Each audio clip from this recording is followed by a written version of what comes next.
Welcome to Oklahoma State University. Situated in a small town in the heartland of the United States, OSU is a symbol of higher education to the masses. But how did this university and its home, Stillwater, get its start? Stillwater was founded as a result of the first land run, which was April 22nd, 1889. And some of that all came about as a result of the boomers who were coming into this area of land. It was unassigned to any Native American tribes, and so they believed it was public lands, and therefore they could settle on it under the Homestead Act of 1862. However, they were not supposed to be here, and the U.S. government would run them out on a regular basis. The early settlers were very smart, and they understood that they needed something to help sustain and sustain Stillwater's vitality and continue to help it grow. And they looked at two options: either a state penitentiary or a land-grant college. They decided on the land-grant college. Thank goodness. So it was between several different communities in Payne County that were trying to vie for the college. It came down to Stillwater and Perkins. Stillwater received the grant for the university and immediately started holding classes in a local church.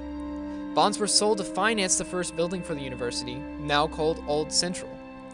The students at the time were so eager to have the building that they would help carry bricks in between their classes. That building was dedicated in June of 1894, with classes beginning later that September. This year marks Old Central's 120th birthday.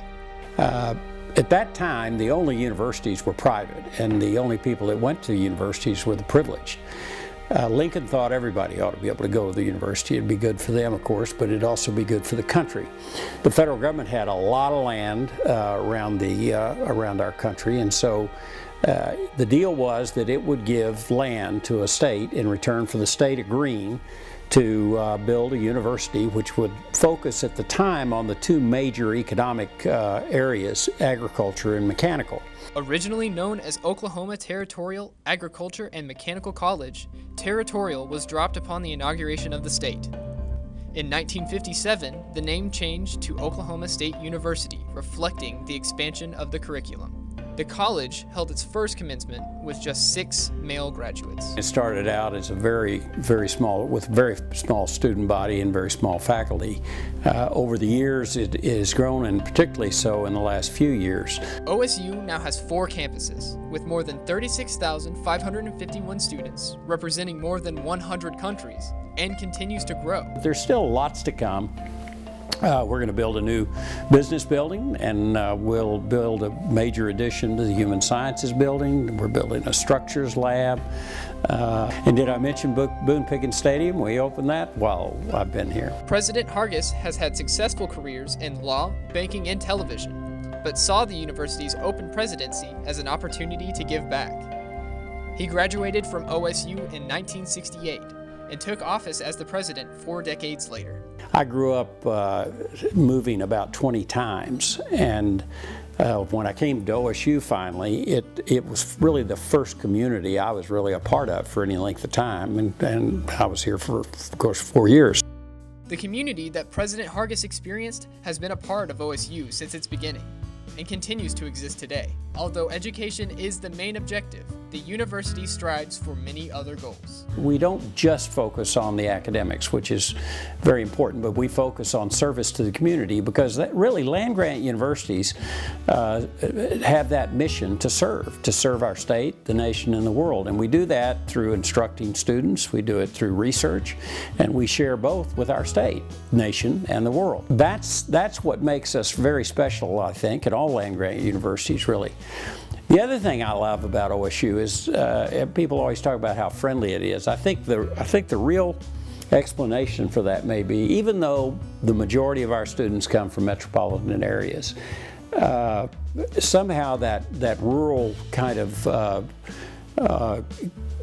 ethos of how you treat each other it permeates this entire campus, and people just, I think, are very welcoming, and it's a very supportive campus, and I think that makes it special. I wish I could bottle it, and and I could recruit even more students here. Building development, educational opportunity, and even sports success can sway the decision for students to attend universities. But the atmosphere is the most important factor for many potential students. You know, everybody tells you where to go to school. Your parents have their idea, your teachers have that idea, have an idea, your friends, of course. But, and the truth is, you can get a good education in a lot of places. And you can get a great education here at OSU. But I tell them, all these people tell you what to do, but you're the one doing it. You're the one that's going. And you've got to go and visit and meet the faculty, meet the students, meet the staff, walk around the campus. Does it feel like home to you? You'll know right here where you ought to go. And I don't say that just to be fair and magnanimous. I say it because I know there's something special on this campus. It touches people. And if they get here, we'll usually get them.